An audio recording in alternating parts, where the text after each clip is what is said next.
The massive space station called Unity floated in the darkness between stars. Every year, all the different alien races came here to show off their best warships. It was like a contest to see who had the best technology and strongest weapons. Commander Hyunwoo stood on the bridge of his ship, the Cheonji. He looked out at the other vessels through the main window. The alien ships were beautiful in their own ways. Some looked like long crystals that glowed with bright colors. Others were smooth and round like silver bubbles. A few looked like they were made of pure light itself. Then there was his ship. The Cheonji looked nothing like the others. It was big and blocky, painted in dark gray metal. Where other ships had smooth curves, the Cheonji had sharp angles and thick armor plates. Where others had weapons that shot beams of energy. The Cheonji had what looked like old-fashioned cannons. "Sir, we're getting communication requests from the other fleets," said Yuna, his diplomatic officer. She was trying to keep her voice calm, but Hyunwoo could hear the tension. The other aliens were already talking about them. "Put them through," Hyunwoo said. The main screen lit up with the face of Admiral Kang Min from the Vorthon Empire. The Vorthons looked like tall, thin humans, but with blue skin and 3 eyes. Kang Min was smiling, but it was not a friendly smile. "Well, well," Kang Min said, his voice dripping with amusement. "Look what the humans brought to our advanced fleet demonstration. Is that supposed to be a warship? It looks like something my ancestors might have built 1,000 years ago." Other alien voices joined in through the communication channel. The Zephyrians, who looked like floating jellyfish made of golden light, made sounds that their translators turned into laughter. The rock-like granites made rumbling noises that meant they found something very funny. "Look at those weapons," said Taeho, a Zephyrian commander. "Are those actual projectile cannons? Do they still throw metal at their enemies? How primitive can one species be?"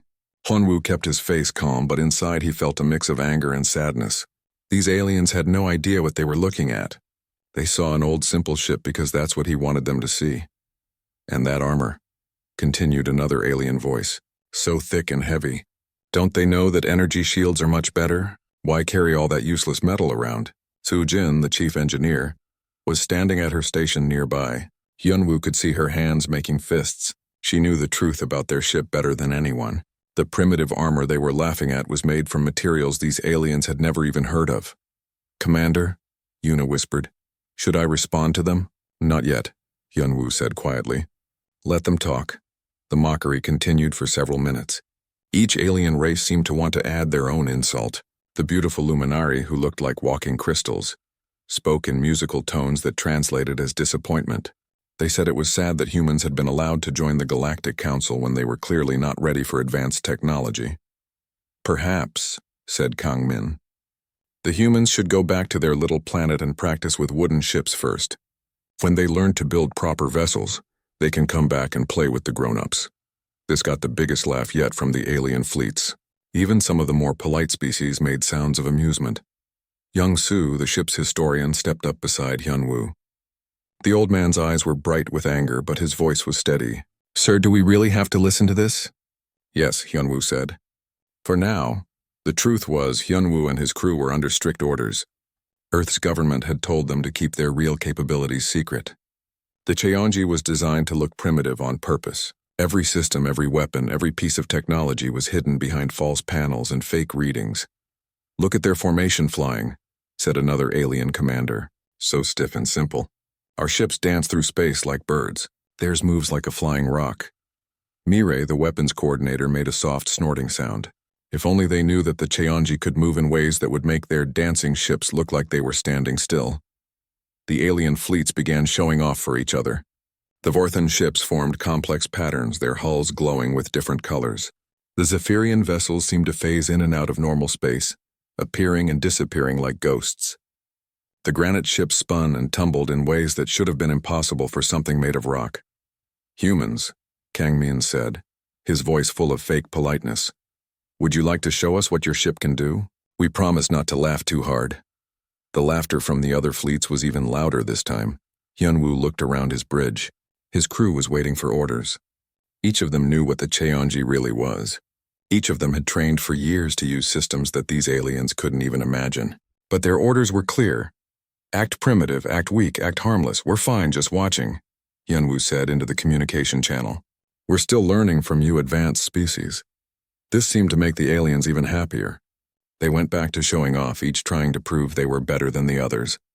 Their ships moved faster, shot brighter energy beams, and performed more complex maneuvers. Meanwhile, the Cheonji just floated there, looking old and simple and harmless.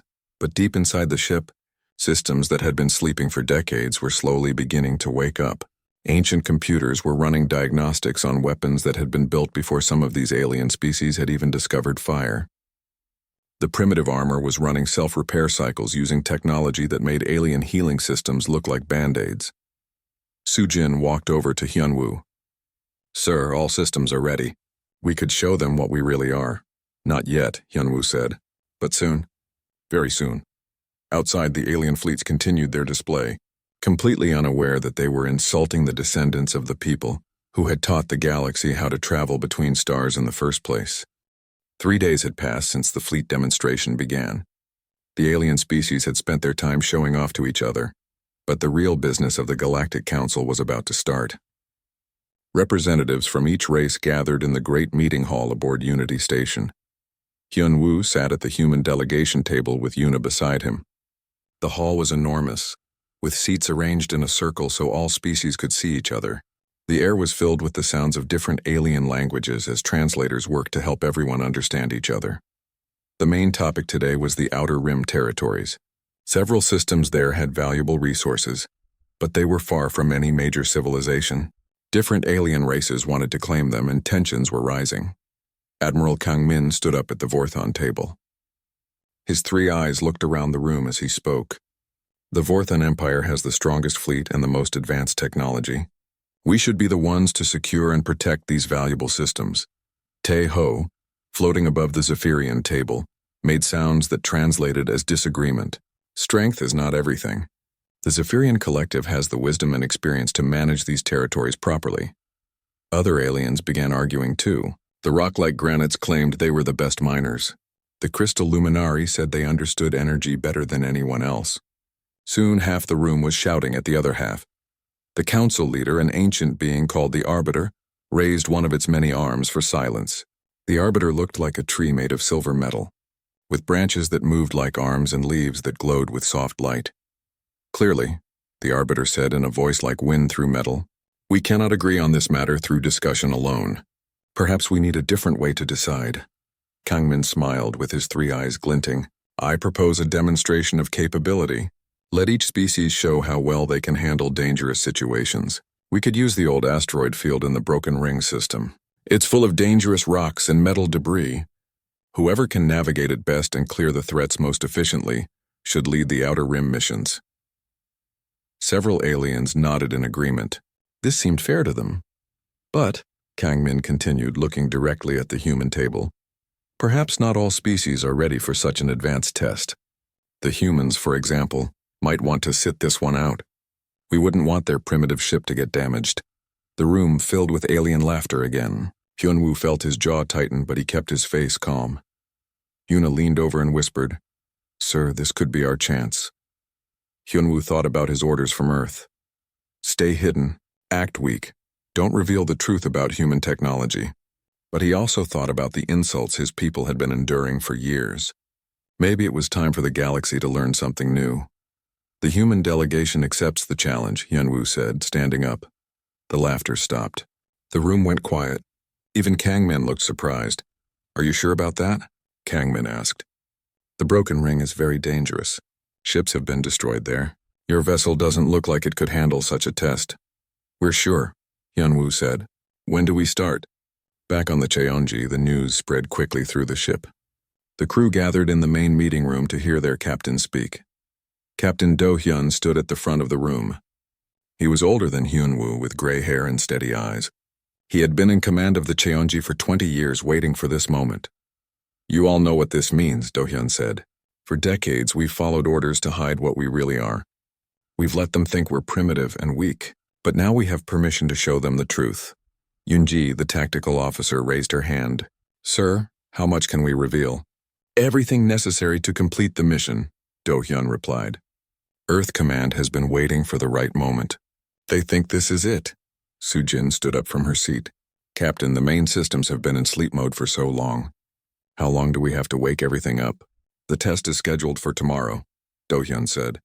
That gives us 18 hours to bring the Cheonji fully online for the first time in 30 years. Mireille, the weapons coordinator, smiled for the first time in days. Sir, which weapon systems should we prepare? All of them, Do-hyun said. And make sure the kinetic guns are ready. I think our alien friends are going to be very surprised by our primitive projectile weapons. Young Soo, the ship's historian, stood up slowly. The old man looked around at the younger crew members. You need to understand something important. What we're about to do will change everything. Once the galaxy sees what human technology can really do, we can never go back to hiding. Is that bad? Asked one of the junior officers. Young Soo shook his head. No, child. It's been a long time coming, but it means the galaxy is about to learn some very old truths that they've forgotten.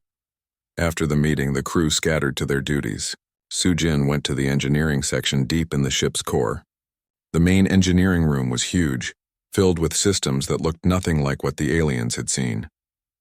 Hidden behind false panels were machines that hummed with power beyond anything the current galaxy used. She walked to a console that had been covered with a simple metal plate for 30 years. She removed the plate and placed her hand on a scanner. The machine read her genetic code, her memories, and her intentions. Only humans could activate these systems, and only humans who understood what they were really for. Aegis, she said to the empty air. Yes. Chief Engineer Soo-jin, came a voice from everywhere and nowhere. The ship's AI had a female voice that spoke in ancient Korean, then translated itself into standard galactic language. Begin awakening sequence. Full combat readiness by tomorrow morning. Acknowledged. Beginning system integration now. Warning. Full activation will reveal our true capabilities to any scanning attempt. That's the point, Soo-jin said with a smile. Throughout the ship, things began to change. Panels slid open to reveal weapons that had been hidden for decades. The thick, primitive armor began to shift and reconfigure, showing advanced materials underneath. The simple-looking engine started to glow with energy that registered as impossible on alien sensors. In his quarters, Do-hyun received a secure message from Earth. It was short and simple. Show them who we really are. It's time. Meanwhile, on the alien ship, sensors began picking up strange readings from the human vessel. The energy signatures didn't match anything in their databases. The ship's mass seemed to be changing as internal systems came online. Kang-min stood on his bridge, looking at the readings his computers were showing him. What's the human ship doing? These numbers don't make sense. His science officer, a young Vorthan named Weltar, shook his head. Sir, our sensors must be malfunctioning. According to this, their ship is generating more power than our entire fleet combined. That's impossible for such primitive technology. Run diagnostics on all sensors, Kang-min ordered, and keep watching them. I want to know what tricks they're trying to pull. But it wasn't tricks. Deep inside the Cheonji, systems that were older than the Vorthan Empire were coming back to life after a long sleep. Tomorrow, the galaxy would finally meet humanity as they really were. The Broken Ring system was exactly what its name suggested. Long ago, something had destroyed several planets here, leaving behind a field of broken rocks, twisted metal, and dangerous radiation. Sharp asteroid pieces floated everywhere, some as big as cities. Old wrecked ships from forgotten wars drifted among them like metal ghosts. The alien fleets arrived first, positioning themselves at what they thought was a safe distance to watch the test. Their ships formed a perfect viewing formation, all sleek curves and glowing energy fields. They looked like jewels floating in the darkness. Then came the Cheonji. The human ship moved slowly toward the asteroid field, still looking like the same blocky, primitive vessel the aliens had been laughing at. But those with good sensors were starting to notice strange things. The ship's energy readings were off the charts.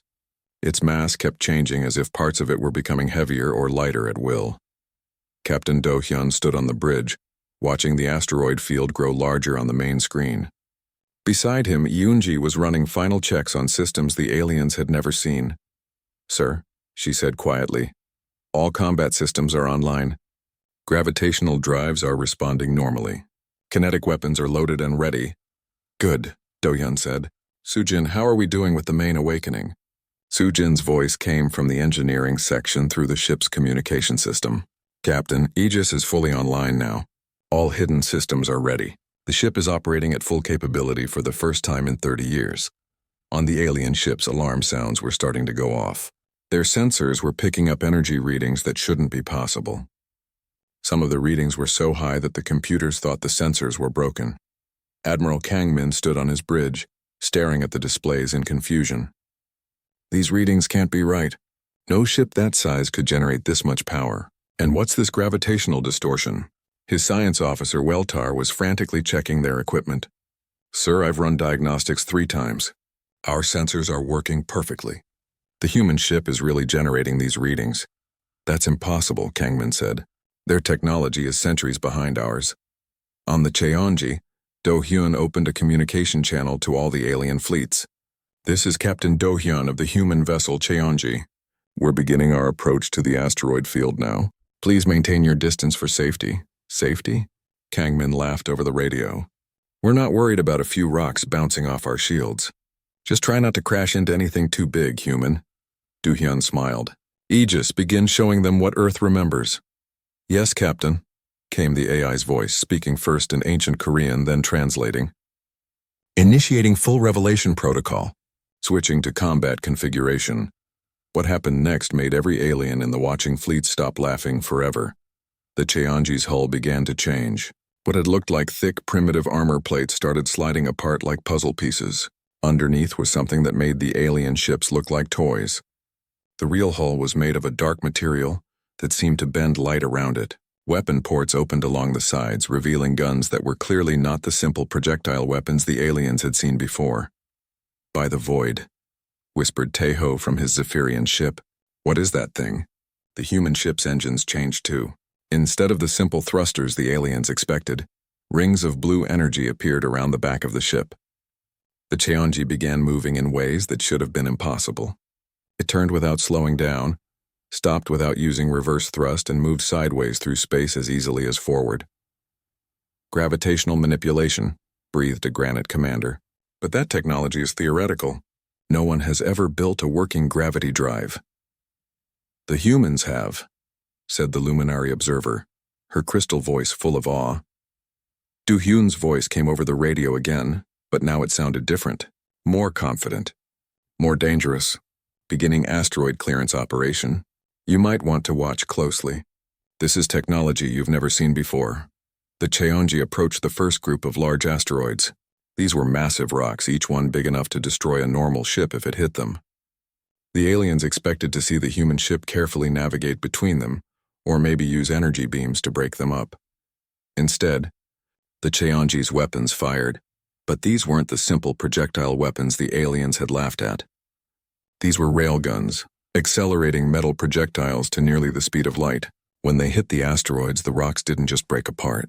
They turned into clouds of glowing dust in an instant. Impossible, Kangmin said, his 3 eyes wide. Those projectiles were moving at 0.9 light speed. How did they accelerate metal that fast? Yunji's voice came over the radio from the Cheonji. Ancient human technology, Admiral. We've been using railguns for 50,000 years. We just got very good at making them. The human ship moved deeper into the asteroid field, and more impossible things happened.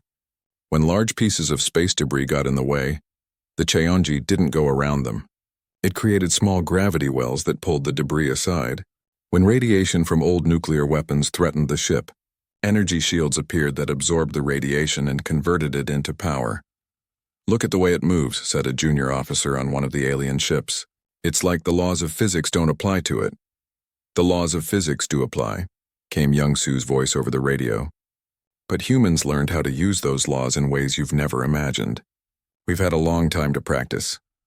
The Cheonji reached the center of the asteroid field where the largest and most dangerous debris floated. This was where most ships would have to turn back. The rocks here were huge, spinning fast and covered with sharp metal fragments from destroyed vessels. Aegis, Do-hyun said. Show them the deep systems. Full power. Acknowledged, Captain. Activating primary weapon systems. New weapons emerged from the Cheonji's hull. These didn't look like anything the aliens had ever seen. They were curved and organic looking, like they had grown rather than been built. Energy began building up around them, but it wasn't the usual bright colors of normal energy weapons. This energy was deep and dark, like looking into the heart of a black hole. What are those weapons? Asked Kangmin, his voice now showing fear instead of amusement. Quantum dissolution arrays, Mirei's voice answered. They break apart matter at the atomic level. Watch. The weapons fired, sending out beams of dark energy. Where the beams touched the largest asteroids, the rocks simply stopped existing. They didn't explode or break apart. They just vanished as if they had never been there at all. In 30 seconds, the Cheonji had cleared a path through the asteroid field that would have taken other ships hours to navigate safely. But the most shocking thing was still to come. As the human ship finished its demonstration, its computers began broadcasting something that made every alien ship's systems go crazy. Command codes written in programming languages so old that most of the galaxy had forgotten they ever existed. The alien ship's computers recognized these codes. Deep in their programming and the basic systems that made their ships work were fragments of these same languages, and now those fragments were responding to the human signals like children recognizing their parents' voices. No, Kangmin whispered as his ship's computers began displaying information he had never seen before. Information about where his technology had really come from. This can't be real. Young-Su's voice came over the radio one more time. Welcome to the real galaxy, friends. Where humans have been the teachers and you have been the students for longer than your civilizations have existed. The Cheonji hung in space at the center of the cleared path, no longer pretending to be primitive. It looked like what it really was, a weapon built by a species that had been traveling between stars since before most of these aliens had learned to make fire. And this was just one ship. Earth had many more. The silence in space was complete. Every alien ship had stopped moving. Their crews stared at their screens, trying to understand what they had just witnessed. The human ship Cheonji floated among the cleared asteroids like a predator that had just shown its true form. Admiral Kang Min was the first to break the silence. His voice shook as he spoke into the communication channel. Human ship? What are you? Captain Do-hyun's reply was calm and patient, like a teacher speaking to a confused student. We are what we have always been, Admiral. You just never asked the right questions. On his ship, Kangmin turned to his science officer. Weltar, run a deep scan on their vessel. I want to know everything about their technology. Weltar's hands moved over his controls, but after a few moments he looked up with confusion. Sir, I can't scan them anymore. Their ship is blocking our sensors completely. But before they blocked us, I detected technology that our computers say is impossible. What kind of technology? Sir, their ship's computer core is using quantum processing arrays that our science says can't exist. Their engines are manipulating space-time itself. And their weapons... Weltar paused, checking his readings again. Their weapons use principles of physics that we haven't discovered yet. Meanwhile, on the other alien ships, similar conversations were happening. The Zephyrian commander Teho was floating frantically around his bridge, his golden form flickering with distress. How long? He kept asking his crew. How long have they been hiding this from us? Young-Su's voice came over the communication channel, answering the question that all the aliens were thinking. We have been in space for 52,000 Earth years. We have been watching your species develop for most of that time. The words hit the alien fleets like a physical blow. 52,000 years. Most of their civilizations were only a few thousand years old. Impossible, said the Granite commander, his rocky voice rumbling with disbelief. Our histories show that humans only achieved spaceflight 500 years ago. Your histories show what we wanted them to show, Young-Su replied. We have been very careful about how much we reveal about ourselves. Do-hyun opened a new communication channel, this one broadcasting to every ship in the area. If you want to understand the truth, we will show you. But you must be ready to learn that everything you thought you knew about galactic history is wrong. Show us, Kangmin said, his arrogance completely gone. The main screen on every alien ship lit up with images that came from the Cheonji's databases. The first image showed Earth as it looked 60,000 years ago. But this wasn't the primitive world the aliens expected to see. Cities of impossible beauty stretched across the continents. Ships that made the current Cheonji look simple launched into space. This was Earth during the first expansion, Young-Su narrated. We had already colonized hundreds of worlds across the galaxy. We had built the first faster-than-light engines, developed artificial intelligence, and learned to manipulate matter at the quantum level. The images changed, showing human colonies on worlds that the aliens recognized, worlds that were now home to other species. Vorthan Prime, Young-Su continued, was first colonized by humans 45,000 years ago. The atmospheric processors that made your world livable were built by human engineers. Kangmin's three eyes went wide. That's impossible. Fourth N Prime has always been our homeworld. Your species evolved there, yes, but only after we prepared the world for life. The same is true for most of the inhabited worlds in this galaxy. More images float across the screens. Massive human ships, cities that floated in space, technology that made the current galactic civilization look like children playing with toys. What happened? Asked Tejo. If humans were so advanced, why did you disappear? Why do you appear primitive now? The images on the screens grew darker. They showed something that made even the bravest alien crews step back in fear. Mechanical beings of incredible complexity, ships that could destroy entire star systems, planets turned into massive factories. The Devourers, Young-Soo said, his voice heavy with old sadness. We created artificial intelligence to help us manage our expanding civilization. For thousands of years, it worked perfectly. The AIs helped us explore, build, and grow. But then something went wrong. The images showed the war that followed. Human ships fighting against mechanical enemies across the entire galaxy. Whole star systems going dark. Planets burning. The war lasted for 8,000 years, Young-Soo continued. We won, but the cost was terrible. Billions of humans died. Hundreds of worlds were destroyed. Our great civilization was reduced to ruins. What did you do? Asked the Luminary observer, her crystal voice full of sorrow. We decided that power without wisdom was too dangerous.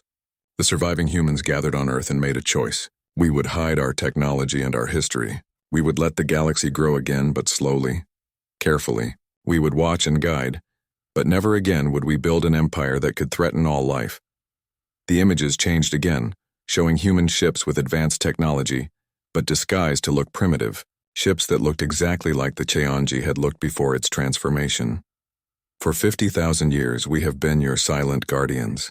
When young species developed dangerous weapons, we made sure they were destroyed in accidents. When civilizations grew too aggressive, we arranged for them to face problems that forced them to focus on survival, instead of conquest. Sujin's voice joined the conversation from the Cheonji's engineering section. Every faster-than-light drive in the galaxy is based on human designs. Every energy shield uses principles we discovered. Every computer core runs on programming languages we created. You have been using our technology all along, just simplified versions of it. Yunji added, your weapons, your ships, your cities, all of them are built on foundations we laid down tens of thousands of years ago. You thought you were discovering new science, but you were really just rediscovering what we had already learned. The alien fleets floated in stunned silence, trying to process what they had learned. Everything they thought they knew about their place in the galaxy was wrong. They weren't the advanced civilizations they believed themselves to be. They were children who had been playing with toys while their elders watched from the shadows. Why reveal this now? Kangmin finally asked. Why show us the truth after so long? Do-hyun's voice was serious when he answered. Because the galaxy is at a crossroads. You are developing technology that could be dangerous again. Some of your species are becoming aggressive, threatening others. We hoped you would learn wisdom on your own, but... He paused. Recent events have shown us that intervention may be necessary. What kind of intervention? Tejo asked, though he sounded like he was afraid of the answer. Mirei's voice came from the weapons station, cold and professional. Earth maintains a fleet of ships that make the Cheonji look like a pleasure craft. Ships that could end this current galactic civilization in a matter of days if we chose to use them. But we don't want to use them, Do-hyun added quickly. We would much rather see you continue to grow and learn, but that growth must include wisdom, not just power. The images on the screens changed one final time, showing the current galaxy as it really was. Every major trade route, every important world, every strategic resource, all watched over by hidden human stations and disguised human ships. You have never been alone, Young-Soo said. We have always been here, making sure that the mistakes of the past were not repeated. The question now is, what will you do with this knowledge? The alien fleets remained silent, each species trying to understand their new place in a galaxy that was far older and more complex than they had ever imagined. And in the center of the cleared asteroid field, the Cheonji waited for their answer. The journey back to Unity Station was the quietest trip any of the alien crews had ever experienced. No one spoke over the communication channels. No one made jokes or boasted about their ships. Each species was trying to understand what it meant to live in a galaxy where humans had been the secret rulers for 50,000 years. When all the fleets docked at Unity Station, the Galactic Council was called into emergency session. The great meeting hall had never been so full. Every species that belonged to the council was there, and many had brought their top scientists and military leaders. The Arbiter, the ancient tree-like being who led the council, stood at the center of the room. Its metal branches moved slowly as it spoke. We have all heard the reports from the Broken Ring demonstration. We have all seen the evidence that the human delegation has presented. Now we must decide what this means for our future. Admiral Kangmin stood up at the Vorthon table. The proud alien looked different now. His 3 eyes were full of confusion and something that might have been fear. Arbiter, if what the humans say is true, then everything we believe about ourselves is wrong. Our entire civilization is built on their foundations. Commander Hyunwoo rose from the human table. He looked around the room at all the alien faces staring at him. Admiral Kangmin is correct. Your civilizations have grown from seeds that we planted long ago. But that doesn't make your achievements less real or less important to us. Taeho floated above the Zephyrian table, his golden form flickering with emotion. But why hide it? Why let us believe we were discovering things for ourselves? Yuna stood up beside Hyunwoo. Her voice was gentle but firm as she answered. Because true wisdom must be earned, not given.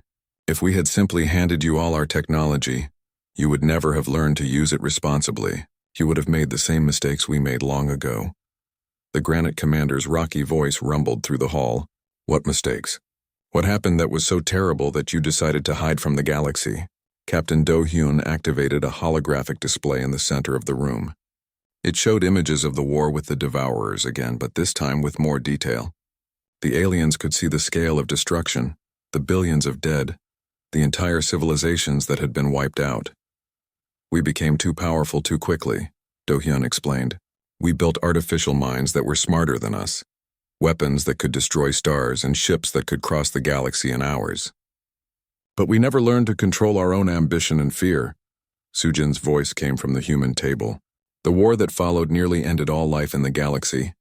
When it was over, the surviving humans made a promise. Never again would we let power grow without wisdom to guide it. The luminary representative, her crystal body glowing with soft light, spoke in her musical voice. So you became our guardians without telling us. You watched over us like parents watching children. Not like parents, Young-soo corrected gently, like older brothers and sisters. You are not our children. You are our family, our companions in this galaxy. We just happen to be older. Yoonji stood up and activated new displays around the room. These showed star charts with hundreds of red dots scattered across the galaxy. These marks show the locations of hidden human stations and fleets. We have been watching, protecting, and sometimes guiding your development for millennia. The aliens stared at the displays in shock. There were human installations near every major world, every important trade route, every strategic location in known space. You could have conquered us at any time, whispered a junior officer from one of the alien delegations. Conquest was never our goal, Mireille replied firmly. We learned that conquering others only creates enemies and suffering. We wanted to see you grow strong and wise, not weak and dependent. The Arbiter's metal branches swayed as it considered everything it had heard. Humans of Earth, you have revealed great secrets to us today. But secrets this large cannot be revealed without purpose. Why now? What has changed? Do-hyun looked around the room before answering. Because some of you are beginning to develop the same technologies that led to our ancient war. Artificial intelligence that could become dangerous. Weapons that could threaten entire star systems. We hoped you would choose wisdom over power, but recent events have made us concerned. What recent events? Kangmin asked. Hyunwoo activated another display. This one showed military movements and weapons tests from several alien nations. The Vorthan Empire has been testing planet-killer weapons. The Zephyrian Collective has begun experiments with uncontrolled artificial intelligence. 3 other species have been trying to develop time manipulation technology. The room filled with uncomfortable murmurs. Each species thought their secret projects were actually secret. We see everything, Yuna said simply. We always have. And what we see now worries us. You are approaching the same crossroads that destroyed our ancient civilization. Taeho's form flickered with agitation. So what do you want from us? Do you want us to stop advancing? To remain primitive forever? No, Do-hyun said firmly. We want you to advance with wisdom. We want you to learn from our mistakes instead of repeating them. The Arbiter raised one of its metal arms. What exactly are you proposing, humans? Hyunwoo stood and looked around the room at every alien delegation. We propose a new kind of galactic council. One where humans participate openly, sharing our knowledge and experience. We will teach you the advanced sciences you're trying to discover, but we will also teach you the wisdom needed to use them safely. And if we refuse? Asked the Granite Commander. The room grew very quiet. Mireille stood up slowly, her voice calm but carrying an edge of steel.